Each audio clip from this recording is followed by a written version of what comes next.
Morning, Craig. Good morning. How are you doing? Well, I'm not going to sugarcoat it. The Roman Anthony news yesterday was like a kick in the nuts. Yeah, that was a tough one. We have seen what Roman adds to our team in a really short amount of time. He's emerged as one of the best players in this league. But I think time and time again, the team has proven to be resilient in overcoming adversity, and this is going to be another challenge that we're going to have to figure out how to overcome. You never know with injuries, obviously, but do you lean more toward the 4 weeks or the 6 weeks? I think it makes sense to be optimistic. Certainly, Roman and our medical staff are committed to doing everything that they can to get him back on the field. So, we're gonna hold out hope that he's gonna be able to get back on the field and help us. Craig, when it comes to an oblique, it's not something that you can just fix with surgery. So how hard is it to balance not rushing him back, but getting him back in a certain amount of time to help you guys while also not bringing him back too early where an oblique can get re-aggravated so quickly? Yeah, that's the balance that we've got to figure out.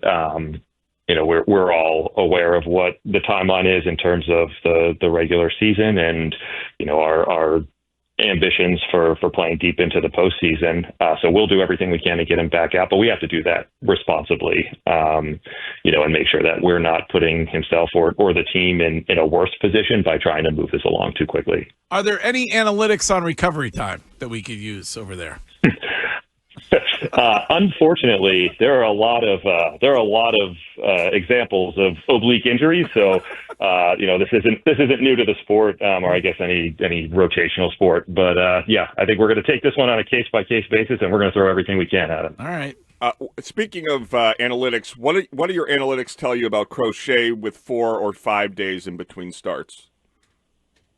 Yeah, his performance has been a little bit better with the extra rest, but you balance that with some of the feedback you get from Garrett in talking about how the 4-day routine allows him to feel sharp, but we're mindful of the overall season workload and where he is relative to the number of innings he's thrown in years past.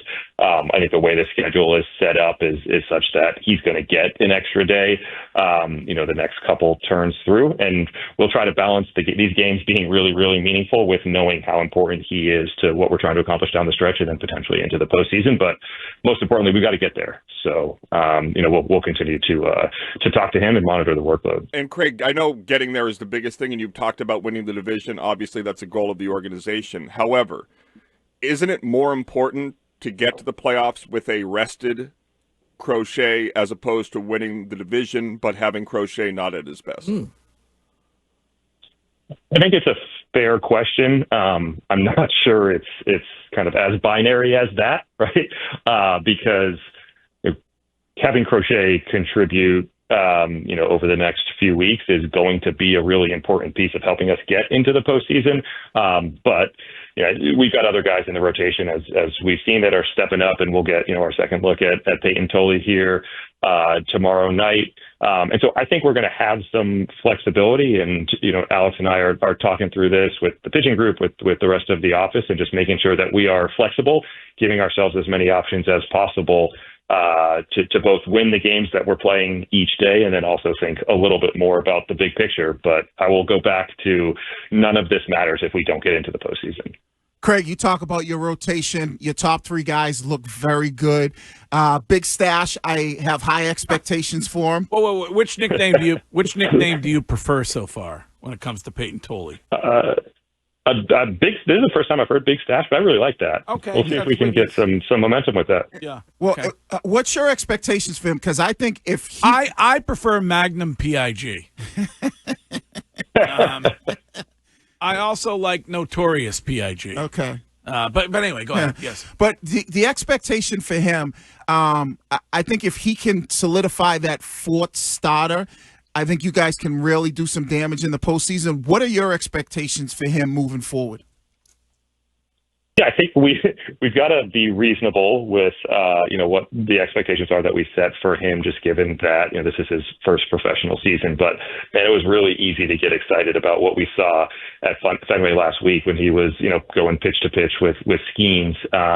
We've talked about there are some things that he can do that not too many people can, just in terms of that elite extension, and so the fastball plays way up. And so, at 98, we saw it just be completely unhittable. But even at 94, 95, it's a really, really good pitch. So, I think each time out, he's going to get a little bit more comfortable. We've managed his innings throughout the season so that if we got to this point, he's able to go out there and compete and pitch into games. So I don't want to set any limitations to what we think he's capable of doing, and we'll figure out how to use him, and as the best weapon we can over the next few weeks. A few weeks ago, we asked you about any discussions with Araldis Chapman, and you had said not much was going on there. And then we got the news about the new deal. What was the turnaround there? Yeah, so that came together really quickly, and in order for that to happen, I think there are a few things that need to align, because most importantly, we don't want to go to a player or his agent and create a distraction, in late August, early September, as we're trying to compete for a playoff berth. But Araldis was very outspoken about how much he's enjoyed his time here, which I think is a testament to the fans, to the organization, to AC and Bales and the pitching group, and to his teammates. And so when we were able to engage with his agent Adam Cass from Wasserman, things were able to move pretty quickly because both sides recognized a chance to get to a deal.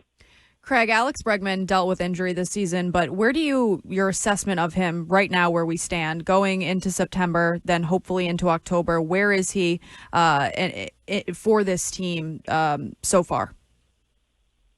Yeah, so physically, he improves every time he's out on the field. We saw it the other night when he had to beat out an infield single down the first baseline. Right, he was setting a speed record, I think, relative to the pace at which he was getting down the line earlier. So I think he's just getting a little bit more comfortable, strength coming back, and he's trusting the quad a little bit more now than he had. And I think he knows exactly what it means to be playing games that matter in September. There isn't a guy with more of a championship pedigree that you could want on your team.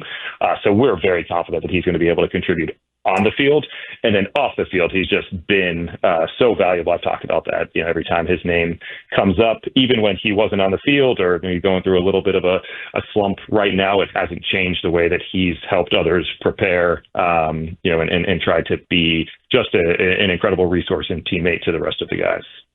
Craig, we've seen a lot of younger guys this year come up and really be guys that have contributed to this big league team, and they've come up relatively quickly.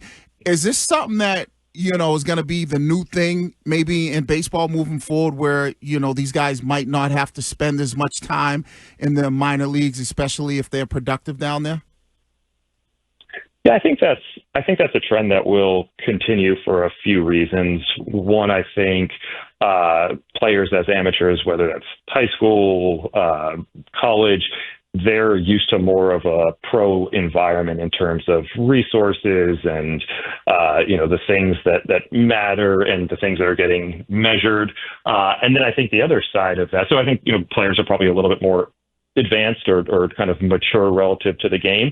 And then I think the other thing is what all this information does is it allows people in front offices to maybe better project or translate how a performance in the minor leagues might look in the big leagues, without having to see a player perform at every level, right? So we look at, a batted ball and against certain type of competition, and we look at the swing, and we look at pitch movement and command and locations, and say, despite the fact that this guy has never pitched in the big leagues, we can compare this to the types of pitches that have been successful in the big leagues and feel like that's a favorable comparison. Is there another position perhaps that Jordan Hicks could play? I think we all see the stuff, right? And it's been a really tough go for him here, but he's committed to doing all of the work necessary to get back on track. And, our pitching group is invested in him because we've seen him be a dominant reliever. And we've just got to get to that consistent execution that will enable him to do so. Rough week for Jordans. So, Craig, I know we watched Moneyball and we all see the Billy Beane approach that playoffs are a crapshoot when it comes to analytics. Do you believe that as well, that at a short series, the numbers can be totally skewed and that it doesn't represent the true talent of the team?